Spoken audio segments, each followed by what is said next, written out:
Captain slash Europe. Okay, the round robin continues. And now it gets really interesting because we have, for the first time, Team Serdath in blue playing in one of the best of 3 series here. So this is going to get interesting right now because we have had quite a few teams already play and try to establish their power levels a little bit against each other, aiming for the playoffs. But now, one of the 2 remaining teams that we haven't seen thus far is finally playing their first match. And this is going to tell us a lot. So, HasuObs' team has won 1 series, they lost 2. So, they're pretty much at the bottom of the ranking right now. But the blue team hasn't played at all. So, we're now getting a little bit of an idea of what exactly is going to happen with them, where their power level is, how they can play this out. I mean, there's a lot of good names, obviously, on the side of the blue team, too. We have Nano here, we have Taichesa, we have Masquerade, Wutso, Serdath. Like, this is a team that can really go a long way. If you're unfamiliar with the Captain's Draft format in general, so we used this for Meta Madness in the past and for a couple of other tournaments too, but the general idea is that you want to shake up the status quo a little bit when it comes to teams. You don't have teams sign up as a full 5-man, but you nominate captains, and those captains then draft their teams out of a player pool using also an auction system with points that are assigned to players, and that's how we get these teams now. So it's oftentimes a little bit tricky, at least at the beginning, to judge the power level of the teams. The only indication that you really have are the names on the teams and the players that are playing there, but you don't necessarily have an idea of how they're vibing together and how they can play as a unit. So this makes especially the earlier rounds quite interesting, and this is what we're seeing here. We have 6 teams in total, and 4 after the round robin will advance to the playoffs, 2 will drop out, and Team HasuObs, it's currently a bit of a tricky spot, not really the best track record here, so they're finding themselves fairly low in the ranking, but since we haven't seen the blue team play yet, and the other one that has still not played a single match is Team Lopaka, so once that we have those 2 mixed in properly with a few more matches under their belt, we have more of an idea of where things stand. So, for now, starting things off with Medivh and with Diablo. So already locking in the combo with a ley line into Apocalypse, potentially. Don't have to go that way, but both of them, of course, quite strong. As for the red team, we get Maiev, we have Vala, Uther, potentially even as a main tank. A little bit unlikely, probably, that we're going to get a double support with this, but we still could get it. And probably also noteworthy that at least in the round robin, all of the matches are best of 3. And we have no draft restrictions, so there's no draft shenanigans going on, everything just being played out normally. With Infernal Shrines, a couple of mages getting the axe here. Gul'dan, of course, always a big priority pick. But with Medivh, you could definitely try and go for a bit more engage-heavy aggression. Playing around portals is always fun. But, well, at this point, we're having a big chance here to lock in. Okay, not quite what I expected. Malthael and Anduin. Alright. So, Malthael obviously already a very... Well, no. Actually, no. So, Malthael is really going to be the side laner for them. They have the last rights here as a potential play. With Anduin, you can pull targets out. So there's a lot of layers of defense that they have. Not only the portal from Medivh and then, of course, a shield. But with Anduin trying to pull people out, you can also use that as a tool to keep everybody safe. They need with Wutso a real heavy damage dealer. But we have on the other side now Blaze and we get Stukov. So it is indeed that Uther main tank from the looks of it. And then the double support trying to make sure that Vala is going to be able to really work those auto attacks in. So, yeah. Get that AA build going on for her. Would be a little bit of a surprise to see anything else than that. And last but not least, of course, on the blue team side, what's the final pick? Infernal Shrines, our first map in the series, and we get Cassia. So, ladies and gentlemen, Team Serdath for the first time, going up against Team HasuObs right now, and we're heading into the first map of the best of 3. Team Serdath in blue on the left with the man himself on Malthael. We got Wutso on Cassia for the team. Masquerade with Feast on Fear, probably wearing his bathrobe right now and eating a French baguette while trying to bully people with dibbles. We get Taichesa on Anduin on the normal account for once. I was actually, when I saw that Nano and Taichesa were on the same team, I was for a second thinking if they're now playing with 2 Nano accounts here, but they don't. We got Nano and Medivh, and over on the right side, we have the main tank on Stukov. Johan playing Stukov here. Hunter Orc on Uther, we get HasuObs on Blaze, Svamgrota with Maiev, and Gavlo, as expected, with the auto attack style, is playing Vala. So, working those AA attacks in and trying to ensure that he doesn't die so he keeps the auto attack speed. Yeah, and also, talking stacks, we not only have Medivh, very eager to get some extra stacks in, but then at the same time also stacks for Cassia herself. And the aggression is there, right from the get-go. Double support, Maiev and Blaze. Uther, again, can always double as a main tank. You can use Stukov in that variation. We've seen all kinds of plays around this in the past. It doesn't really happen all that often, but the whole idea is that you have a lot of support for Vala that you can use to just make sure that she doesn't die and then allow her to get the damage out. So that's essentially the game plan that the teams are going to be running here. And we'll see if it works out. My eyes are honestly on what's happening with the red team. I'm sorry, with the blue team, because we haven't really seen anything from them yet, and I'm pretty curious what power level they are at here. If they are able to take Hasu now out, or if they're gonna fall victim to the red team. A win for the red team would be pretty important here. If you go 1-3, not really great.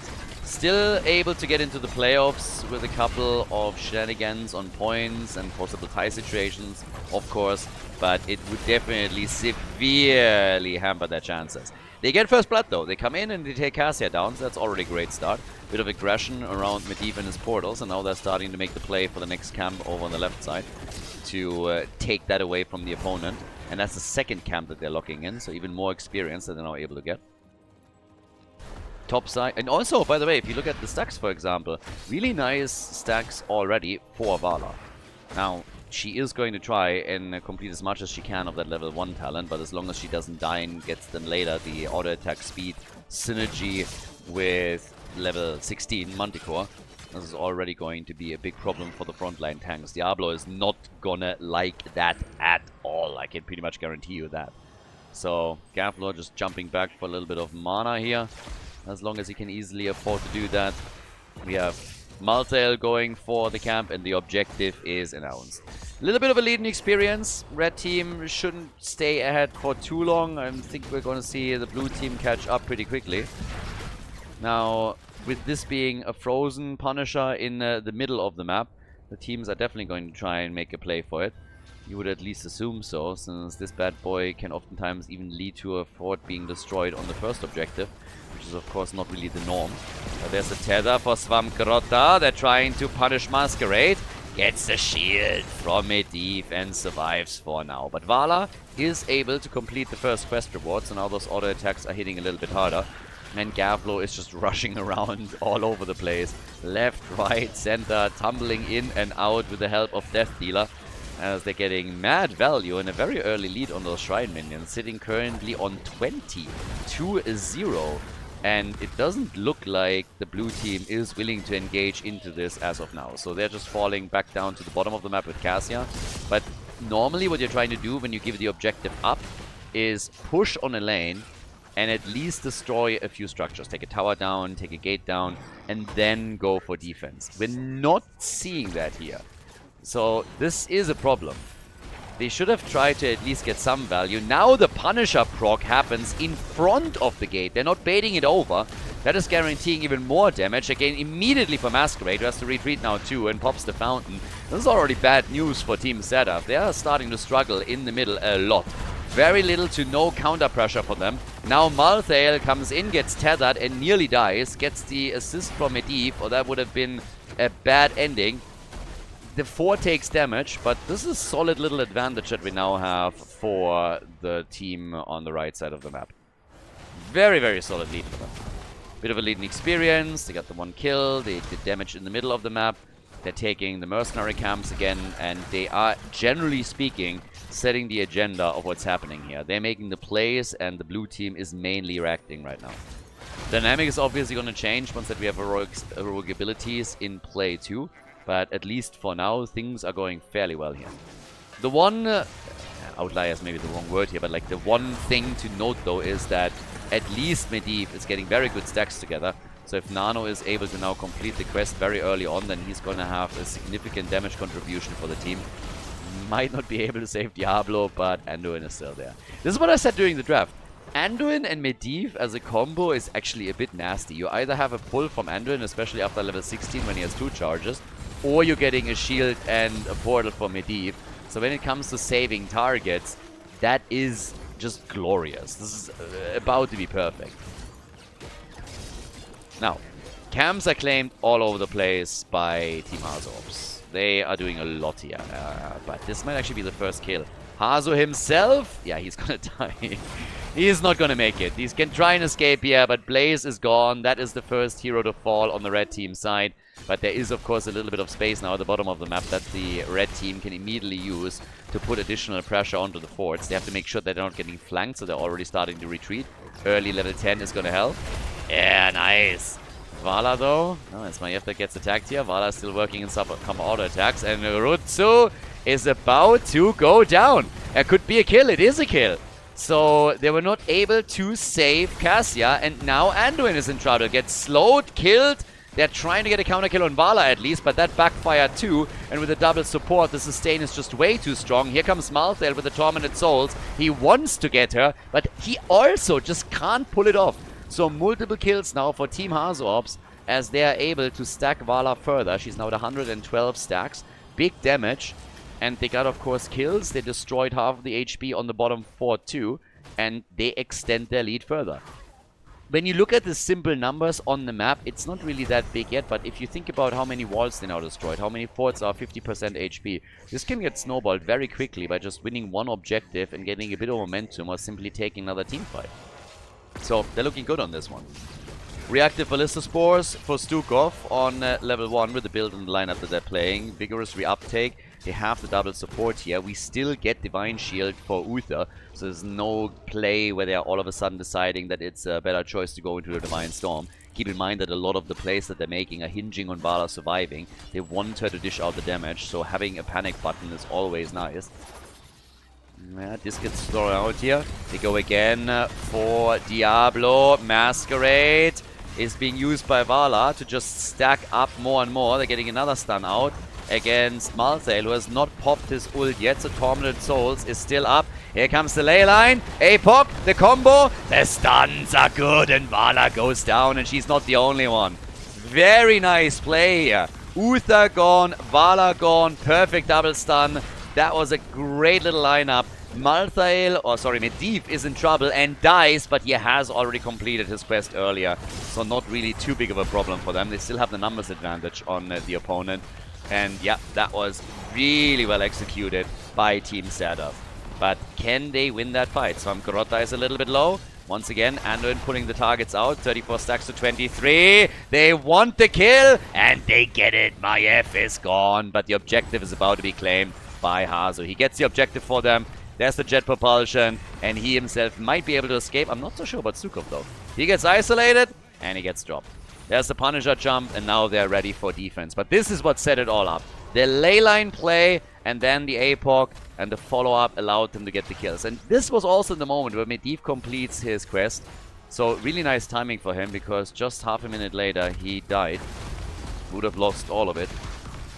Vala, by the way, has been stuck on 116 for a while now. Even in that last fight, she didn't get a lot. Nana's about to fall again. Yeah, gets the ley line, but he's gonna die. There's just too many heroes here. They're hoping to get a kill, and they might actually get him. Divine Shield is out, but now Uther's the one in trouble. They might lose multiple ones. They might lose multiple heroes here. Hunter Orc is gone. That's the same for Blaze. And Vala is able to escape, but it doesn't change the fact that Team Serdath just took down another 2 heroes on the red team side. 7 kills to 5, leading experience, and funnily enough, they're still holding on to their forts. Even this one's still standing, which is actually crazy. So the disc is already out. We have Rutsu starting to make a bit of a move here for the next camp together with the rest of the team. And yeah, they're claiming a bit more control. So nicely done. Job well done by Team Serdath. They are starting to push HasuObs and his boys back. We have still 28,000 damage for Vala. She's the top damage dealer. Lost 5% of the attack speed bonus as she died earlier. Cassia's at 23,000 and Malthael is not looking too bad either. And of course they have that 1 level lead. So level 16 as an advantage is going to be pretty big for them. And for now, it's all that vision, of course, that is provided by Nano as well. Maiev is coming in again, gets a bit of a wall stun. Masquerade is up at the front here. Portals are coming in, can easily start to escape, and the ley line comes out, but they're not forcing the play around the Apocalypse. They don't have to. They're going to get level 16. You can force the play around that if you really want to, but engaging into that fight isn't necessarily needed for them. So we have a few more camps claimed. That gives us level 16. That's a double pull for Anduin right now, making the team a lot more survivable than previously. They want to go for Vala, but a big shove coming out. Nicely done. Good move by Stukov. This could have been the second death of Vala if he didn't react this quickly. So yeah, well played. Temporal Flux for Medivh, and then for Malthael we got Mortality as he goes into the Wraith Strike. Half a level until Team HasuObs can catch up in experience. Another quick push. And the red team is trying to go for another quick tether here. Also the follow-up with a virulent reaction. Disc is out, the portal is there. Can he take it in time? And the answer is nope. But can still be saved by Anduin, I'd say. The survivability that they have is absolutely bananas. They don't have a double support, but I'm telling you, Medivh plus Anduin is kind of crazy. I suppose technically the way that the game defines it is a double support, but you know what I mean. Double support generally means double healer. So yeah, reclassifying things doesn't change that. Bottom fort is gone. They're still chasing here. But yeah, having those tools available with Medivh and the pull from Anduin is pretty bananas. So down here, they go in with a portal. Diablo gets pushed around. Are we going to see the ley line? Are they trying to force it? The disc out again. Malthael gets wrecked. Jumps in with his ult. And apparently thought that he would get a shield. But that did not happen. So as Malthael jumps into the portal and is like, I got this. The red team just turned around and focused him. And that is all she wrote there. So all of a sudden Malthael gets popped. Is gone. And that's a 5 versus 4 now. So, that brings us into a position where we now have the red team in the lead on the objective. Can take control up there at the top. Malthael will be back in 5 seconds, so I suppose they can still battle it out for it. They still have the Apocalypse coming back in around 10, so that's plenty of time. Same is also true for the Divine Shield, by the way. Vala at 167 stacks now, has 3 rewards on a level 1, has died once and lost a little bit of the attack speed bonus. Disc is out, but it should be Gucci. Here comes another tether. And Diablo. Whoa, no chance to go through the portal. And all of a sudden, Dibbles is back. He's down, comes back, lost all of his soul stacks. But this just shows again how tenacious the red team can be with the aggression and also with the CC that they're using. Serdath, very much in trouble on Malthael. Now they're back to business, but just look at the numbers that we have in Shrine Minions. 36-2. So pretty clear who's going to win that Punisher. But the blue team is still hoping that they at least get a kill, and thus far it doesn't really look good for them. Oh, not really.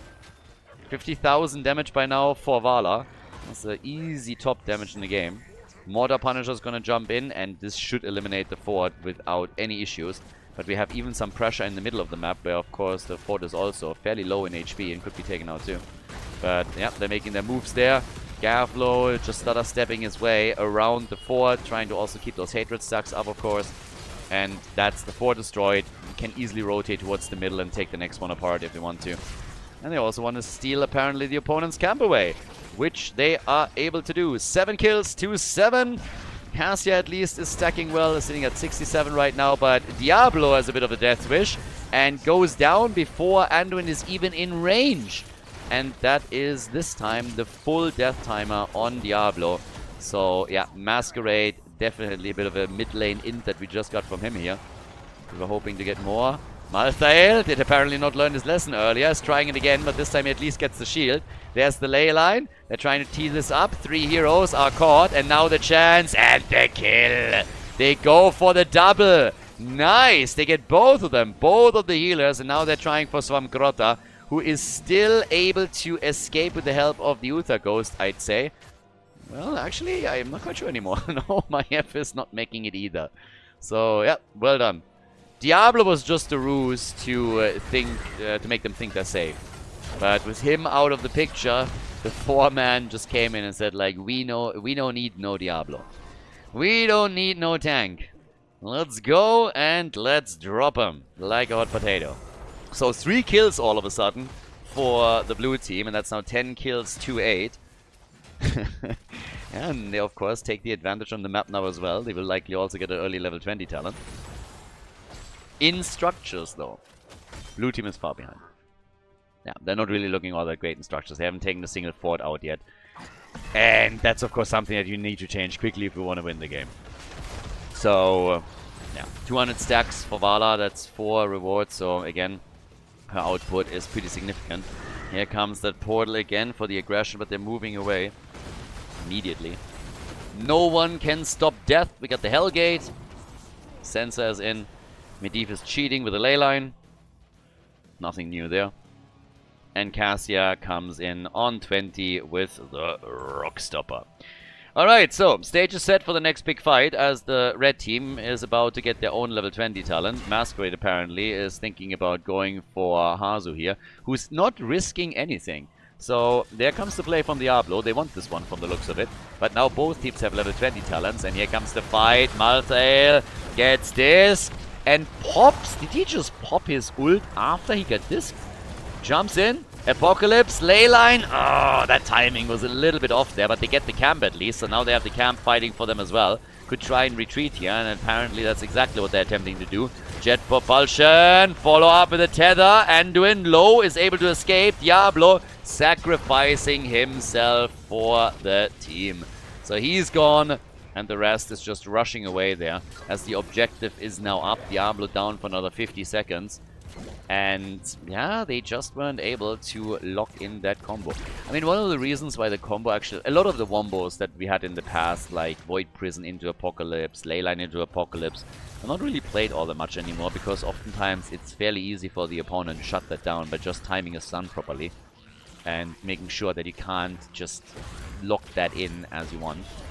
The problem is also a little bit on the decision-making side. I think if the wombo pays off and they're getting a kill, then they're looking at a great spot. But this way, they only took the camp of the opponent and they're now essentially giving up the objective as a result. So, was that really worth it? I mean, probably not. For the bot lane was the only thing that they're able to accomplish. They can now try and apply a little bit more pressure at the top, I suppose. But it will be another push by the red team that they have to handle. And there's more camps taken here. And the problem, of course, is that we're now looking at keeps. The blue team might have more kills and might have been doing a great job in a lot of the team fights, but the problem is they're not taking their structures down. And then at the end of the game, nobody cares how many kills you have. You need to take the core down. And they are lacking that path right now.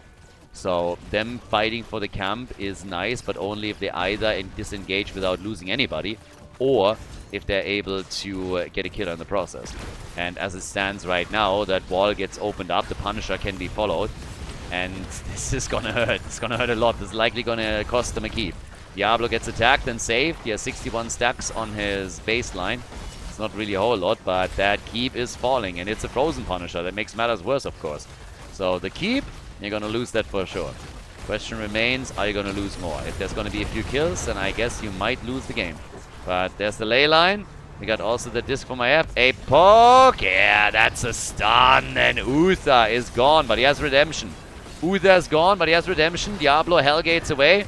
Serdath with the portal. Gets jumped by the Punisher and killed. Cassia is gone too. And this looks like a victory for Team HasuObs. They're coming in swinging right now with big damage on the core. The Punisher's already gone, but the catapult has homed in. Vala is just dancing around it. The shield removed and down to 70% essentially right now.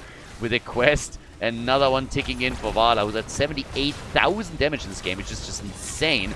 Malthael bought back, but they still are trying to stop death. Here comes the ley line again. But Diablo doesn't have the ley line any longer, so they have to play around it a bit. They're trying to get a kill on Maiev, but that core is falling. It's falling quickly. Gaffer doesn't really care about too much. He tries to work some damage in on Medivh and gets the kill, but it's the core that they're really out for, and they are able to take it. 24 kills in total as Team HasuObs locks in the victory in the best-of-3 series on the first map. GG and well played.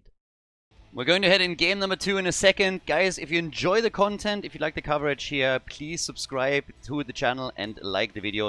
It really helps to spread the videos to people that were interested in Heroes of the Storm in the past and might rejoin the game. So spread the love a little bit, help to promote the games here, like and subscribe, and I hope that you enjoy the rest of the series. Okay, Garden of Terror. We're going to the second map, and it's a big one. Map choice was made by the red team, since the blue team, after losing the first map, decided that they want to have first pick and first ban. Now, there are no draft restrictions, once again, so just starting from a clean slate here. Team HasuObs is currently in the lead. Good for them. They are right now 1 and 2, so you have in total 5 matches in the round robin. So you don't want to go 1 and 3. This is going to make your days and your chances. I mean, it's going to make your days pretty difficult and your chances pretty slim to qualify for the playoffs. It doesn't make it impossible, but it's getting a lot harder. So a victory here would be important for Team HasuObs. That would put them in the position where they have 2 wins, 2 losses. For Team Serdath, this is the first best of 3 series that they actually play in the round robin. So at this point, it's the full clean slate for them. Losing 1 map is not going to be a massive deal, but obviously we'll see if they can now fight back here. They had a couple of really good moments, and I think if maybe they manage that fight around the top right mercenary camp a little bit differently, they could potentially take it here. But as is, the red team has taken the game. Vala with a lots of damage, died once, so only 5% of attack speed bonus lost, and at the same time a lot of stacks on level 1, so working in a lot of extra auto attack damage that especially Diablo, but also Malthael didn't like whatsoever. Now, since we're heading into Garden of Terror, we have Dehaka already taken. Quick first pick for the blue team. Hogger, still a very nice option, of course, for Team HasuObs, so that's one that they could take. Blaze, of course, up as well, so you have to decide a bit of what kind of comp you want to play here. But both of them would be great first picks, and, well, Hogger's in. So we get the Flea back, and we get Malfurion for Hunter Orc. Now, the bans on Chromie, we have a ban on Sergeant Hammer. With the Haka already taken, you can always go for even more globals, lock in false set pick later. But for now, I would expect that if they want to go for a double global, we're not going to get false set just yet. But we get Brightwing, and together with Brightwing, we get Hanzo. So Nano is obviously known not only for his Chromie performance, but also for the Hanzo performance. That also explains the pick into that hero that quickly. Oftentimes you will have seen Hanzo banned out against Nano, but his Chromie is quite a bit stronger, so it doesn't really come as a shock that when the blue team has first pick, first ban, that Chromie gets eliminated as an option for them.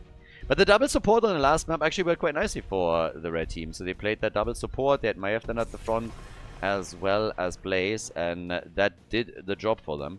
Now that we're heading into our second map, it's match point for them. So if Hasu's team wins now, they will lock in that second victory. And it would also mean that Team Serdath would finish the first series without winning a map. Obviously, the more maps you can win, I mean, the better. It's not only about the matches, it's also about the score within those matches. That's quite important with a round-robin format here.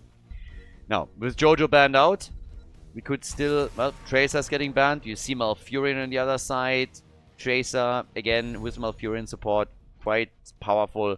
In and of itself already strong, and then you of course also know that Garflo has played Tracer before and plays a pretty mean Tracer to begin with, so they're definitely looking at Garflo a bit and thinking, okay, what could he play here? Is he going to go for his Genji again? Is he going to bust out Tracer? Well, they have Malfurion, so let's get rid of her, and that's kind of the thought process right now on the side of the blue team, as we're seeing Greymane plus ETC.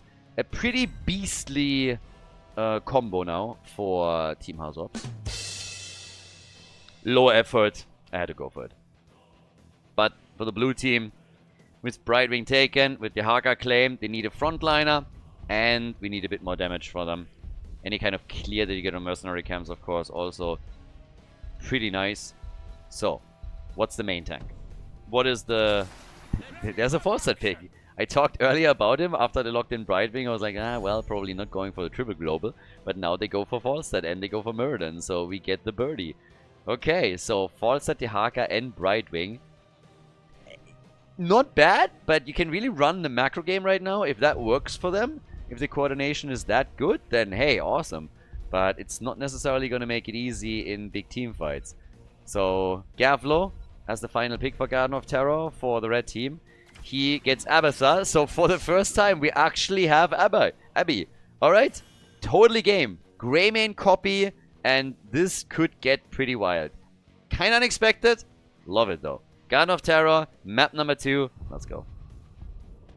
Team Serdath in blue, starting on the left once again with Serdath, the captain of the team on the Haka. Masquerade with Muradin. We got Nano on one of his favorites, one of his key heroes. He's playing Hanzo. Rutsu, for even more global power, is playing Falstad for the blue team. And Taichessa is playing Brightwing on the left side of the map. Team HasuObs in the lead in this series. They've done well on the first map and are now enjoying a solid lead and potentially a 2-0 victory if they can make that happen again. We got HasuObs on Greymane. We got Gavlo on Abathar.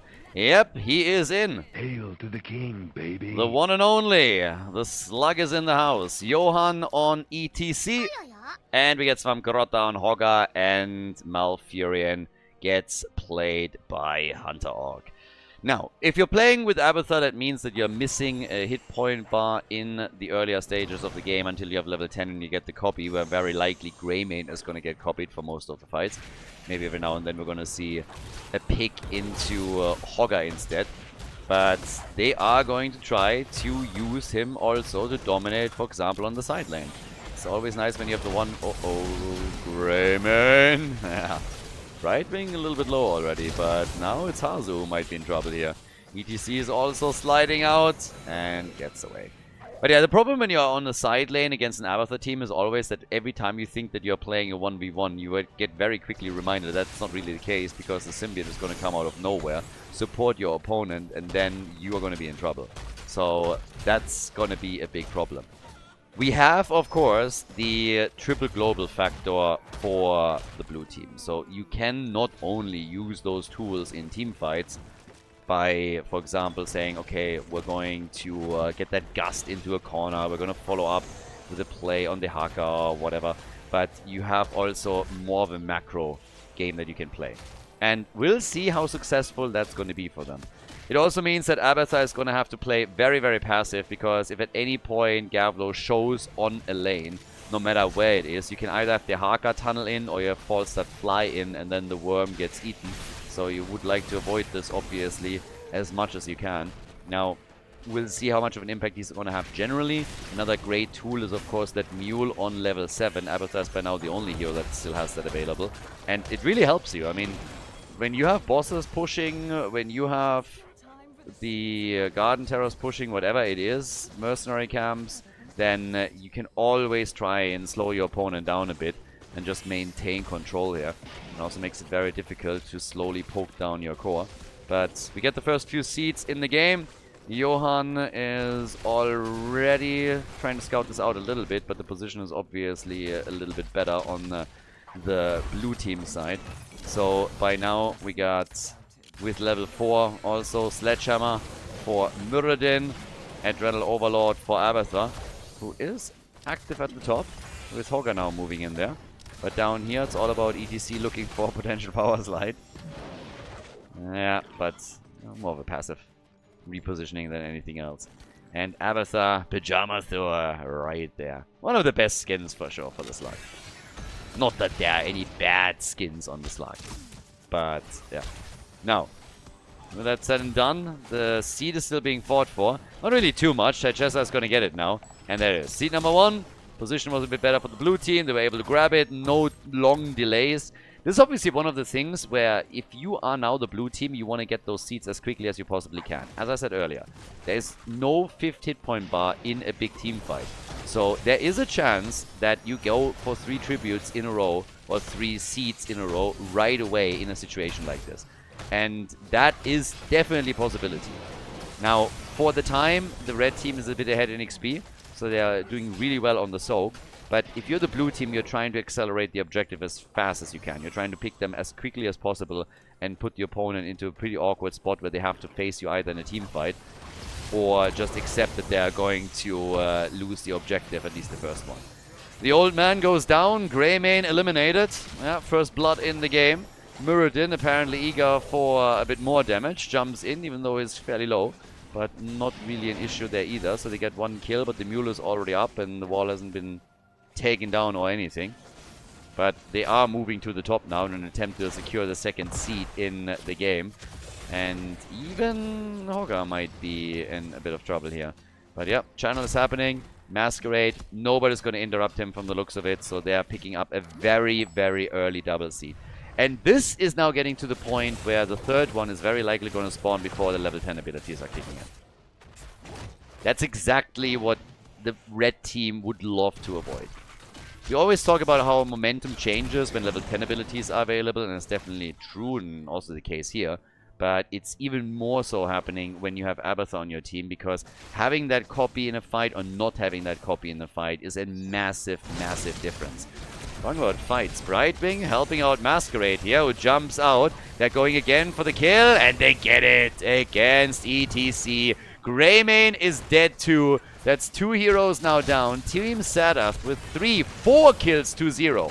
4 kills to 0 as they also kill Hogger. And that flipped the script very quickly. So now you have a level 10 advantage. You can take that seed. You should be able to. And they have a lead in experience that is quite significant. Plus also Siege Giants attacking the wall in the middle. So yeah, that worked extremely well. And this is going to be a set of Garden Terrors very early in the game. Nothing that the red team can do about it. So this is exactly what we talked about when it comes to momentum, when it comes to snowballing, trying to turn this into an avalanche. As now we have Garden Terrors pushing in, and they will do damage. It's very early. It's like not even the 6-minute mark has passed. But they're gonna get damage with these bad boys. Can they take multiple forts out or even one? I mean, we'll see. But it's highly likely that they're going to be able to take at least one. And keep in mind that Abathur is going to repair everything that they aren't dropping. So when they commit, they have to be diligent about it. Ultimate Evolution. Hanzo goes down. And that's the first kill for the red team. Now, fort in the middle, not eliminated. Can be muled up down at the bottom of the map. Similar situation. With all of those structures taking damage, it also means that mules obviously are going to take a long time until they can do something with it. Johan is moving in. Brightwing was actually trying to move in too, but now we have Dehaka also appearing. Rutzo is still totally fine. That fort is likely going to fall now, and they get the kill on Falstad. Falstad is gone. In the back, Brightwing in a bit of trouble, but yeah, it's going to get killed too, I suppose. Well, maybe not because of... there it is. Abathur is able to get the damage out, so it's 4 kills to 3. The fort's still gone, big arrow coming out, but obviously there's not enough damage for a follow-up that would allow them to get a counter kill or anything of the sorts. They are stopping the bleeding for a second though. Top side, different story. That's where Greymane is all of a sudden on the fort, and he has the symbiote now, which means that he can just whack away and drop this one fairly low. There's already the copy. They really want the structure here. Gavlo is chunking it even lower. And now it's basically destroyed. Rutzo had to be super careful as he flew in too, because the double Greymane is definitely nothing that he could just simply shrug off. Hasu a little bit low again. Can they take him down once more? And they can. 3rd time that Hasu has now died. That's actually more than half of the deaths on... Well, actually, wait a second. Is that... yeah, that's more than half of the deaths on the red team side. ETC and Hogger died once each, but so far Greymane is the one that they're taking out the most. Nice little play from Hogger here. Still doing a fair amount of damage, but Hogger maybe spun out of control slightly, and now Hogger is gone. So initially the damage against the blue team was pretty sexy, but it just wasn't enough. The fort at the bottom of the map has been destroyed. Now they're hoping to take the one in the middle. Short distance arrow for just a second. The mule is working, gets hit, and survives, and is still repairing this. Mirrodin is going for Siege Giants, or at least trying to, but that is going to take him a moment, even with Sledgehammer on level 4. So Masquerade is definitely taking a bit of a risk, but the blue team is now coming back in force, in time to start taking this one. So, here comes the attack. They want that fort, and the mule is not able to keep that. So, this one's taken out. That's 2 forts removed. Team Serdath with nice early game momentum. They will eventually lose the fort at the top. This one obviously attacked by Greymane now and by Abathur. We have on top of that 22,000 damage as the top damage for the red team. Over on the left side, Hanzo a little bit higher up when it comes to the damage numbers with 24,000. Greymane is already getting... joining the team at the bottom of the map. If they go for the structure here, they should at least destroy that wall in seconds. It's another seed, by the way, for Team Serdath, so that's 4 in a row now. But here, Team HasuObs can really fight back much more easily. And they also have a lead in experience, don't forget about that. Structurally, they're behind. Passive experience increases much faster now for Team Serdath. But the red team has the lead in XP. Abathur is obviously playing a big role on this one as well. But as we're heading into team fights, this is going to be especially true. And they're already attempting to trap the Haka here. Has to pop his essence. Early slide. The arrow missing. The Haka still fighting this out. The Gust pushes ETC into a corner after the ult of the Haka connected. But ETC still fine, and now the Hodder pull comes out from Hogger as they're diving indeed. They want a couple of kills here, and they have, of course, also the copy up. The Haka is the first one that falls, and they're coming in with a big mosh and the kill against Brightwing. Brightwing is eliminated, and now they can take down that fort. They will be able to also, well, do a little bit more structural damage, or at least grab the seed at the bottom of the map if they want to. With level 16, they now, after Soma Transference, can also follow this up with even more Abathur support for the front line, or for the damage dealers. We got Imposing Presence in, for example, right now. Muradin is already sitting around down at the bottom of the map, and now here come with the Environment Spines, the extra slows that we have. So running away from anybody that's supported by a symbiote is not going to be all that easy anymore. Quick Stormbolt for Masquerade here. 6 kills to 5, all in all. And yeah... That's false. This is the beauty of the blue team's draft. They're losing some structures, but they still have all of these globals that they can use on those side lanes. So they should never run into a situation where catapults or camps push them without them having a chance to fight against it. Swamgrotta coming in.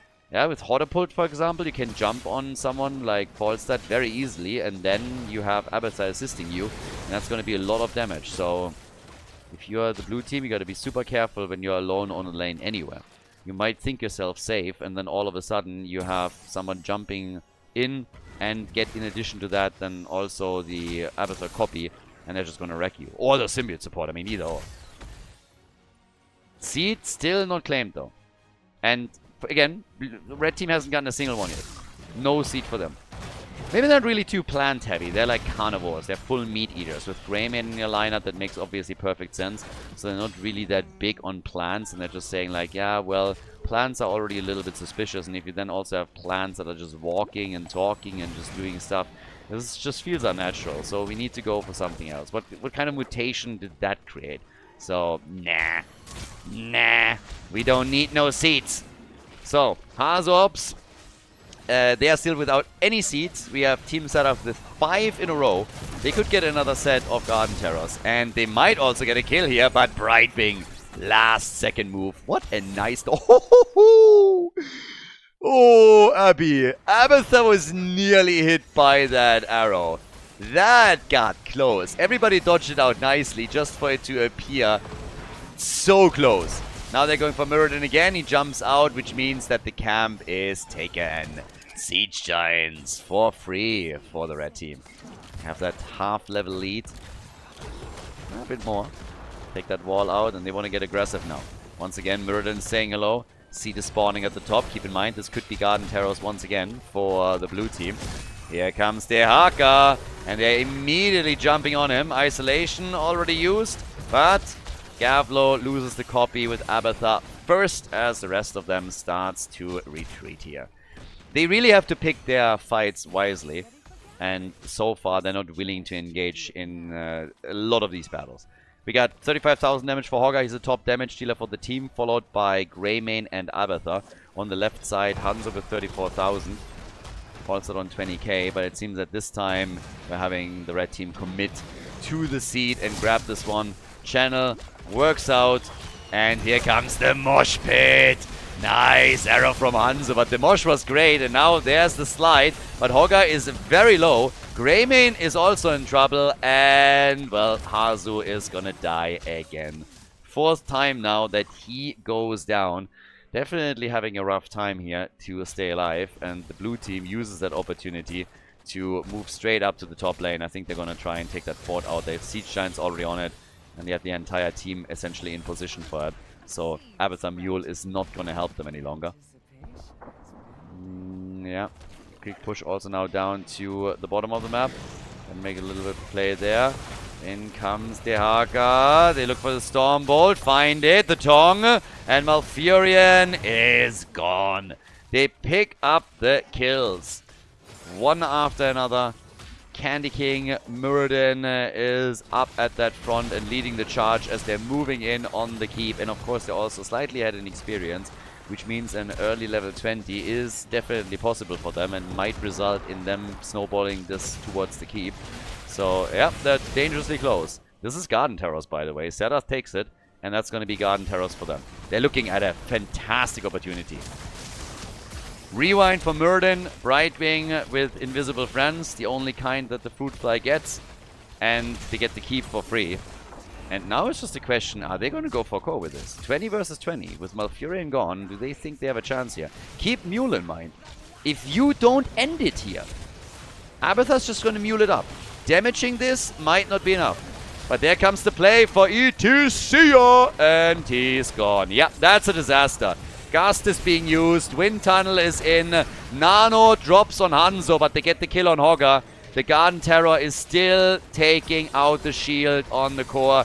Hunter Orc is coming in, and this is bad news for the red team. HasuObs is about to fall again, but he at least gets the kill on Brightwing, but the core is falling. They have it now already at 80%. Everybody's jumping in on it. Only Abathar and Malfurion are still surviving. I just don't see a world in which they can turn this one around. The series is tied, ladies and gentlemen. The blue team takes it. We're going to game number 3. A Team Serdath wins on Garden of Terror. GG. Coming up next, we have game number 3 for you guys. Before we go, a big shout out to everybody that is supporting the channel on patreon.com/Khaldor. Really appreciate the support, guys. Thank you very, very much.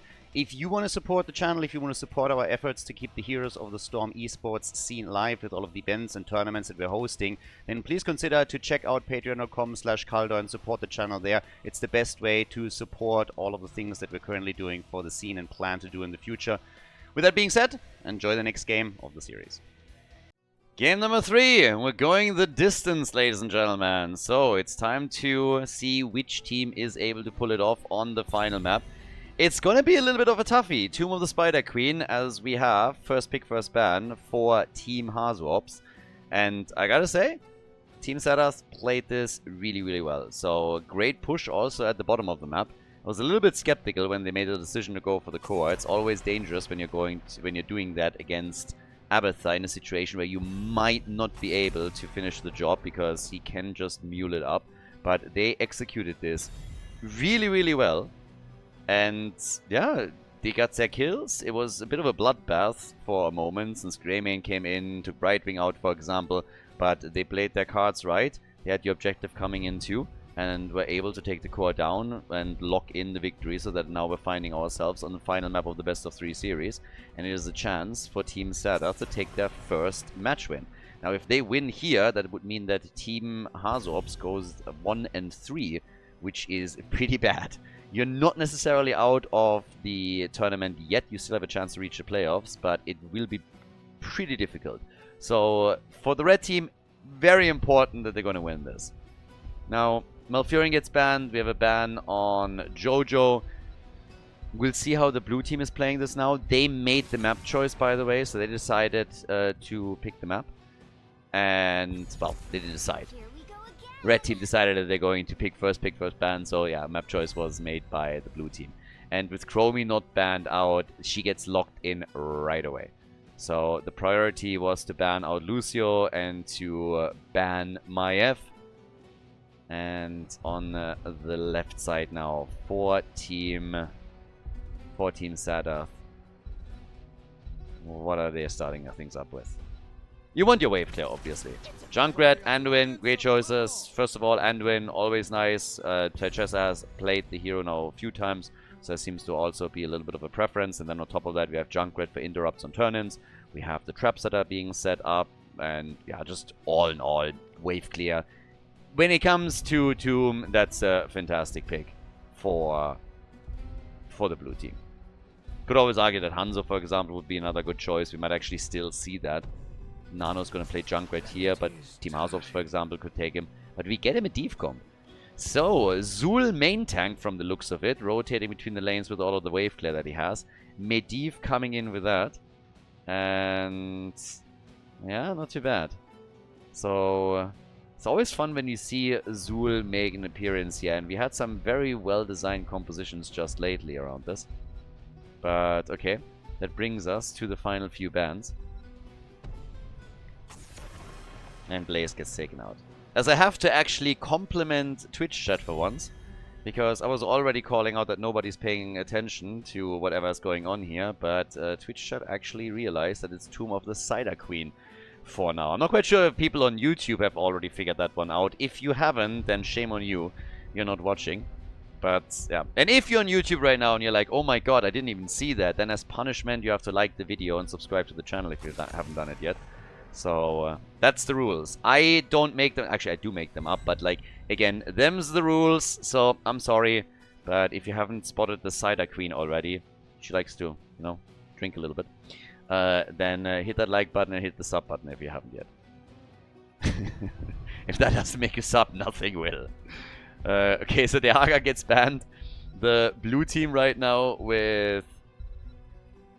I mean, I know you can go for Light Bomb engage. They go for Tyrael and they go for Leoric, but honestly, they could also still pick another choice to just get a Light Bomb engage with Anduin. You can make that play with Leoric, I suppose, and then just ghost into the opponent.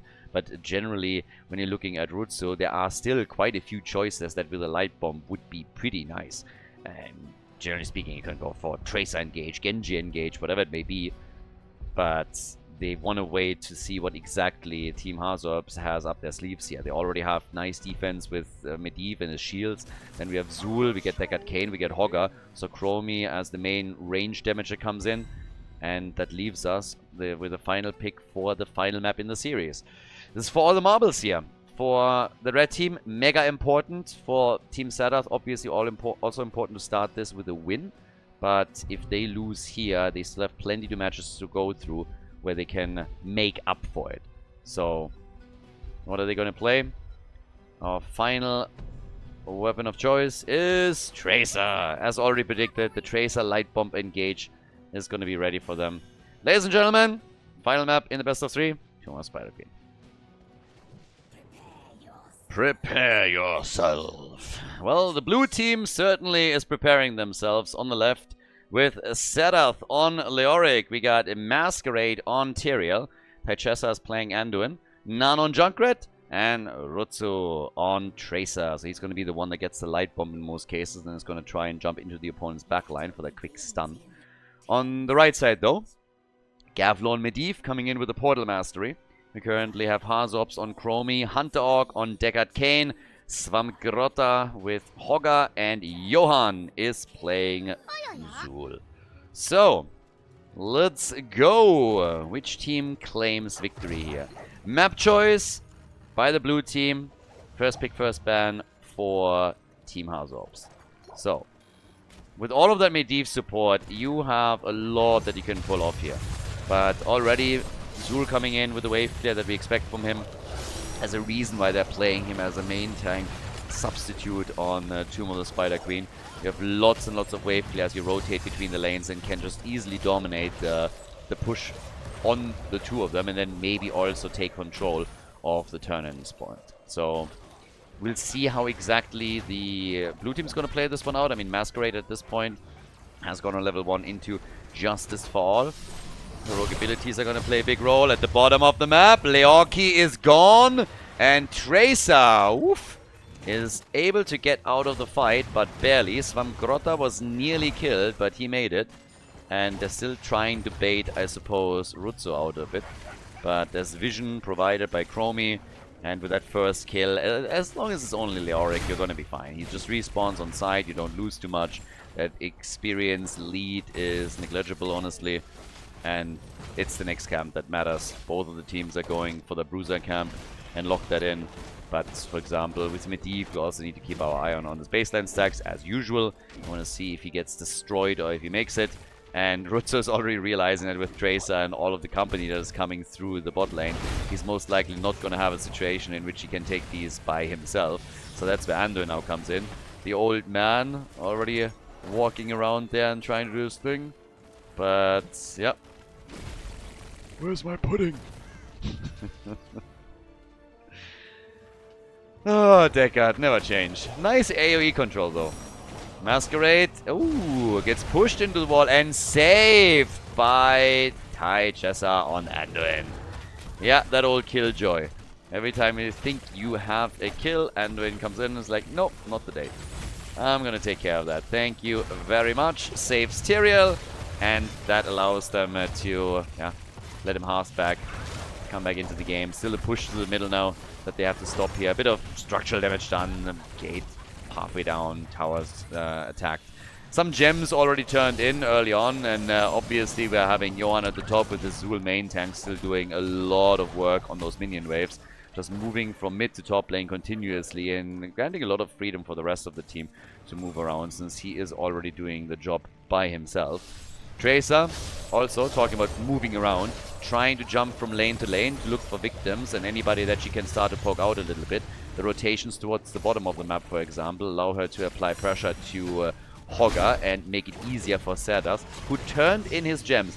That's always important. If you can turn in with your side laner, that's fantastic. Those are usually the last ones that are able to get rid of their gems. But since they're going for Swamgrotta, here comes again Zul. Tyrael, is he going to be fine? Yep, with the help of Anduin, he certainly is, at least initially. But then the portal comes out, but thanks to the shield and them retreating quickly, they're still able to get away here. Masquerade is hearthing a lot, though. Masquerade is being hit a lot here, so they gotta be mega careful that he doesn't get farmed into oblivion as the game continues. The teams are now both looking at level 7 abilities, as we're having 30 gems essentially on each side. 15 stacks for Medivh at this point. Who gets the first Webweaver wave? This is game 3. This is for all the glory, all the marbles here. They got Kayn, gets the portal and moves back out. And Tracer is also zipping around them as best as she can. Now, down at the bottom of the map, a little bit of pressure applied to Serdath, but he gets the drain connected for Leo. So he's going to be pretty happy about that. Turn and denied. And again, the focus on Masquerade. Time and time again. Zul is coming in, drops the Bone Prison on him, and then Chromie starts the attacks up. They're now applying more pressure to Swamgrotta down at the bottom of the map. And this is exactly what I said earlier. When Tracer is starting to come in, helps you out, then all of a sudden you as a side lane have a little bit more freedom and usually a better standing on the lane. But the red team is still able to turn in first. So they get the first turn in. Webweavers are going to come in here, and Nano! Wow! Great play by Chromie. Nano is in trouble, and here comes the portal play as they're trying to engage just underneath the fort. The Webweavers diving in deep on this one, so it's a fantastic position for Team HasuObs to be in. That's a great potential attack through the mid lane that might cost the blue team their first fort. There's also the attack at the top, but this one could hurt. They're defending as best as they can, and they're slowly starting to take this one out. So, all the way up at the top, Junkrat dies. Can they at least get those gems? And the answer is nope, they can't. The gems disappear. Masquerade is also a bit low. They don't have a lot of wave clear outside of Junkrat. With Junkrat gone, they're really struggling there. They don't have a lot that they can throw against the red team. So the mid lane fort is already about to be dropped. It's mega low. Even if it doesn't get destroyed, it will not last much longer. And then up at the top lane, they also took this one out to 30% of its HP. So the situation in general for the blue team is a bit grim. They need their own turn in after they hit level 10, as the red team just did. And in addition to that, they need to get a lot of damage done with it, because this is not looking too great. If you look at the situation right now, it's not a disaster yet. But this can snowball very, very quickly. So they gotta be super careful on this. We have Light Bomb engage as a possibility now. They're trying to go for Medivh. I actually think they had a chance to kill him if not for that Junkrat play. And that would have been amazing. He's at 37 stacks. If you can kill him right there, that's awesome.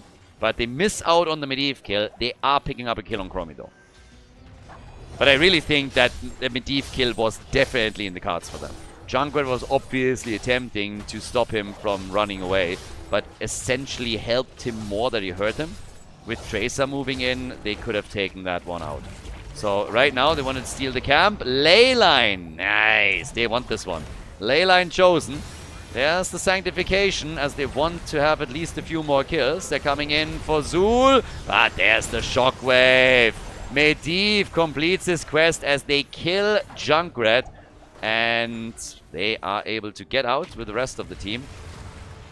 Ooh, clutch. Was close.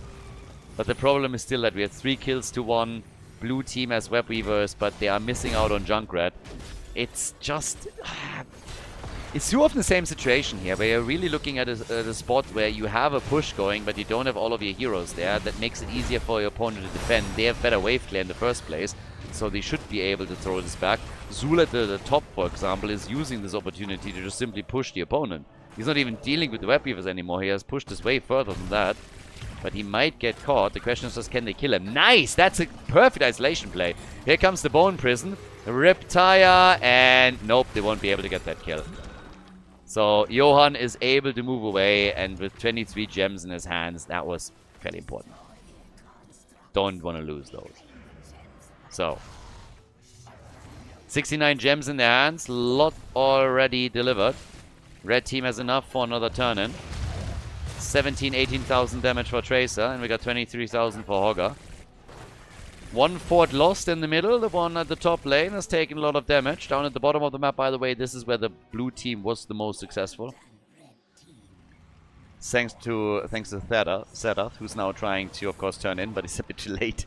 The red team has already completed their own turn in, so he will have to wait a bit longer. For Leoric, it's always a little bit of an uncomfortable position when he has this many gems. You're very careful around that. But up in the middle, Gavlo getting attacked. His quest is completed, so it's going to be fine here. But yeah, portal's out. Don't want to lose a hero when you're attempting to push. Down here, there is no Hoarder pull. He has Shockwave, so if it gets caught by an Entomb, he can't just simply jump out or anything. But top side, yep, this one's gone. Junkrat is trying to escape. Comes in with a Riptire and interrupts the ult attempt from Hunter Orc. If the old man comes in and starts to tell you stories until your ears bleed, you have to be careful. Stay a while and get wrecked.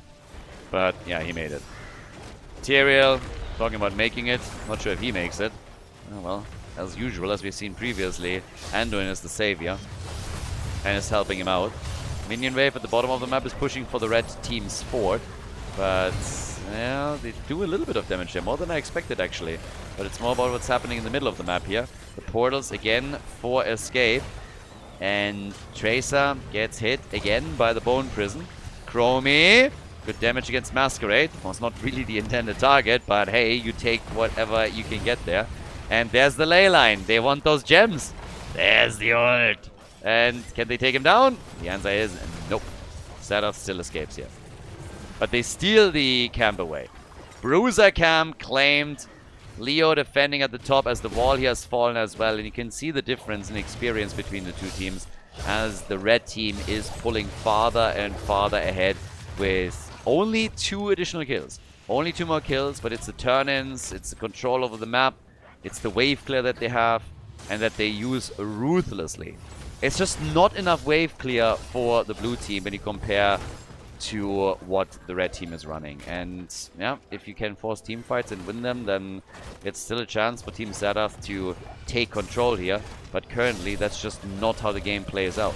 If anything, it's them that are always a little bit low. They try to go for Underdog again. Medivh ruining the move. There's the portal. And it's Rutsu that's low, gets the heals. They're fine, but can they get a kill? They need to. They need to get some kills here. They have an Entomb against Gavlo, but it doesn't seem like they can capitalize on it. Once again, Chromie just from a distance getting the damage out. Sanctification as they're making another play. But they are not even getting close to kills. Too many heals from those potions. Too many portals, ley lines, delays.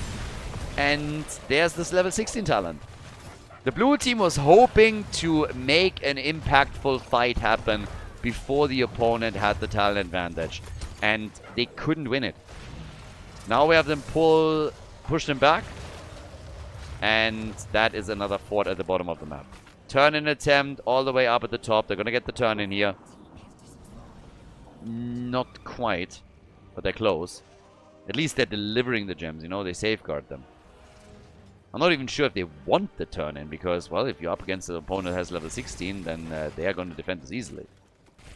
The problem is that the red team did way better when it came to general gem control, and is now looking at nearly enough gems to get another turn-in for themselves. That would be number 3.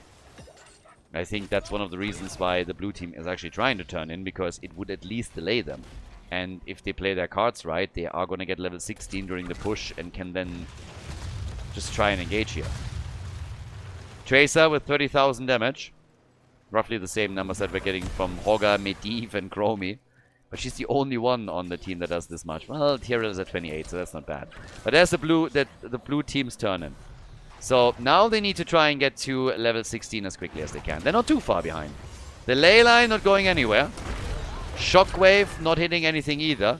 The red team was, of course, hoping to get the connects before level 16 is available for their opponents. But now that we have the web weavers on the ground and level 16 about to drop, that also means that you have those cooldowns not available anymore for potential fights. So 16 is in. That gives us the Royal Focus after the Ominous Wraith. And, yep, for Anduin we get the double pull. Anduin turns into the pull-out king as he gets the Glyph of Faith and gets his second charge. Yeah, and here's the moment. You gotta get some damage done. You have all your forts destroyed. You need to take some out as well. The shield is in. There's the portal. Sanctification is out. Deckard Cain again making the play. They're trying to go for Anduin. The Entomb misses. Bot lane saved for now. Has taken a bit more damage. And those web weavers did nothing. Nothing. Zero. Zip. Zilch. Nada. Nix. Niente. Total disaster. They're on the way back again. And, well, that's the end of Junkrat. That's the end of Anduin. They're going to lose probably Masquerade. Maybe Serdath. Both of them a little bit low. Masquerade at least pops the fountain. Serdath survives as well. But there's a boss up that they can take. They can get turn in. If they take Rutzo out too, this would make matters even worse. But, yeah, easy boss at the top lane. And, of course, the one thing that Team HasuObs now has to do is to really, really capitalize on these advantages. If you have that big of a lead, you have that much of a time window, then you need to do something with it. You need to actually start crushing this. So now they're trying to take a camp here, at least in the middle. That will help them to delay the web weavers a little bit. But the boss is about to be taken. The timing as it happens is also working out pretty alright for the boss at the top lane. It's not perfect, but again, that is going to roughly hit at the same time. And with level 20, just half a level away, they need to go and try and take some of these keeps out. So here's the opportunity, and it's a big one at that. Take those keeps, try and get towards the core, and win the game. They want that victory. They are hungry for it. 1 win, 2 losses. That's all that the team has right now. But with a win right here, right now, they would put themselves into a much better position to reach the playoffs. And this is going to hit hard. Level 20 isn't available yet. They don't have level 20 yet. But the red team is fighting tooth and nail here, trying to stay alive and buy them a bit of time as the web weaver and the boss are going for the core and taking the shield out. Once again, Deckard Cain, stay a while, get wrecked. Trying to set them up. Core is falling. It's falling quickly. And this is looking solid. 6 kills only in this game. But it seems like Team HasuObs is able to pull it off. They got level 20. And this is all she wrote. We have a victory. Hasu's team takes it with a 2-1 against Team Serdath, who lose the best of 3 in the first series that they play in the tournament.